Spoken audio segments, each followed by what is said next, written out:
Let's get into a couple of Michigan boys today. Because the ever-evolving Dylan Larkin trade situation with the Detroit Red Wings has just gotten a lot more interesting. And it all comes to us from Pierre LeBrun. He posted this article about an hour ago, NHL Rumblings. The Dylan Larkin trade list is expanding, plus the latest on Alex Tuch, Austin Matthews, Anders Lee, Zach Werenski, and more. Yeah, we've got to talk about Zach Werenski as well. Austin Matthews, I get that he is a hot topic, but Werenski and the idea of him potentially requesting a trade, that's a pretty big topic as well, especially for a guy who just won the Norris Trophy this season. But interestingly enough, I've mentioned this in a number of videos already, but Pierre LeBrun's article, if you click the link and you go to The Athletic, this is a gift article. For whatever reason, The Athletic has been starting to gift many of their articles for free.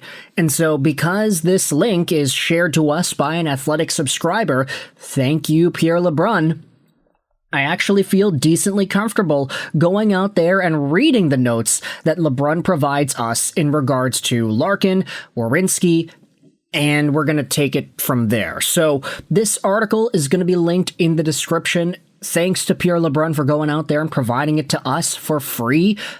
So I guess you don't need the subscription to The Athletic to read it? I'm not sure. Why are Athletic writers giving their content away without the paywall? It's quite interesting.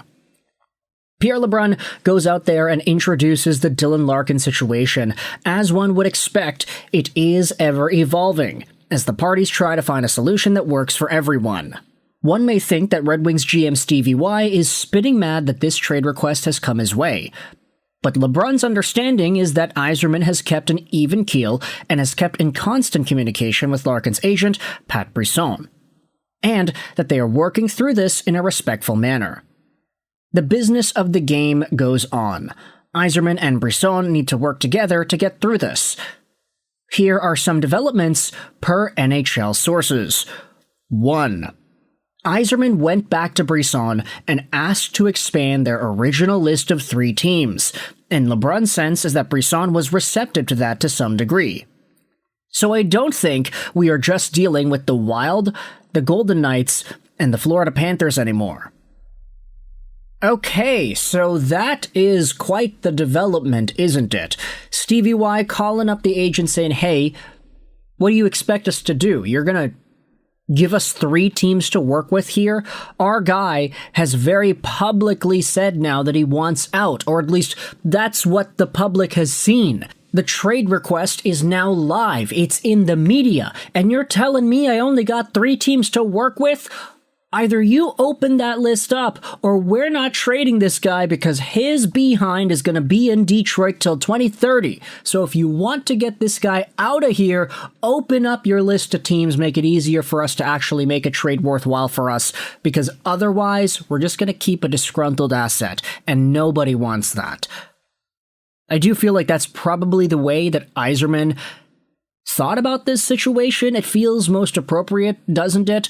I mean, we always know that Stevie Y and his team, they have been sealed tight in regards to leaks. Nothing ever escapes. So the fact that a Dylan Larkin trade request did get out there, and the fact that we learned about the teams that he was willing to go to, a part of me does feel like maybe it was Detroit themselves trying to shift the narrative and open up the possibility to more trade options, because that would make it easier for them to actually get a pretty good return.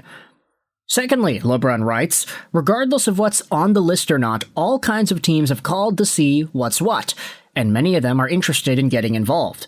That's given Brisson and Larkin more to think about. For example, the Dallas Stars have absolutely checked in. They haven't extended restricted free agent Jason Robertson yet, although those contract discussions continue. Food for thought if an extension doesn't get done in due time. And third, in a potential scenario that might help thread the needle, a trade could involve a third team in a transaction to make the assets work for Detroit. That would especially apply to a team like the Wild, who, straight up, I don't think have the parts to appease Detroit in a Larkin trade, or at least the parts that the Wings would want. finding a way to get assets from a third team might be a viable scenario. Like the Vancouver Canucks, as we had said earlier this week, let's get it done, Steve Yzerman. Dylan Larkin in exchange for Elias Pettersson and the 9th overall pick. Let's make that one go through. Where in the world is that video? I actually cannot find it. Here, it's on the right side. Pettersson, Larkin, 9th overall pick from Florida. That sounds like a great idea, doesn't it, Stevie Y? But ultimately, this Dylan Larkin trade saga continues with the possibility of more teams being added to the mix, which is only going to make things a lot more interesting for Stevie Y as he tries to get the best return possible for his captain. Now, let's go from one Michigan Wolverine to another and head over to Columbus to talk about Zach Werenski, a guy who literally just won the Norris Trophy by scoring 81 points in 75 games played for Columbus. Werenski is one of the best defensemen in the game. And if you scroll by in this Athletic article, you will find Pierre LeBrun's writing on a Werenski trade request. There has been much speculation about Werenski in the wake of Larkin's trade request, perhaps because they're close friends and fellow Team USA gold medalists. But I can tell you, as of Wednesday afternoon, I'm told there has not been any communication to the Blue Jackets indicating that kind of thing on Werenski, who has 2 more years on his deal.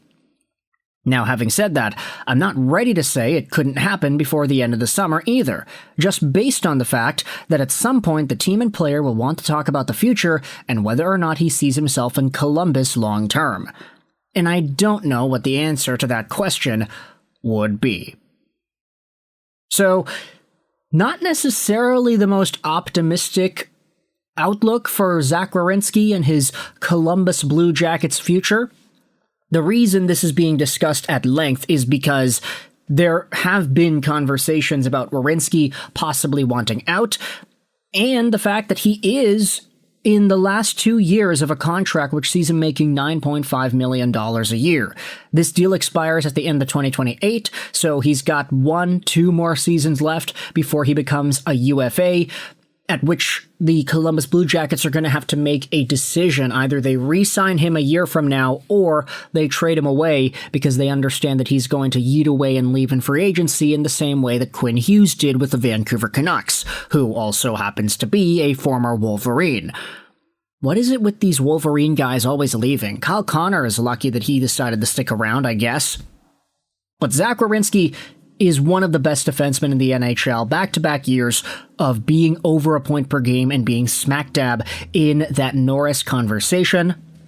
The Blue Jackets have been a good team to him. He has been able to exhibit his skill and he's been allowed to do what he's capable of doing. It's just the Blue Jackets aren't really all too great, period. So if Werenski starts to get a little bit of that Dylan Larkin angst, he wants to be a part of a team that can win and that is capable of competing every single year, then maybe he does decide that he wants out, and maybe these conversations do end up happening. LeBrun is not ruling it out, but he's just saying, as of right now, it doesn't seem like anything is there.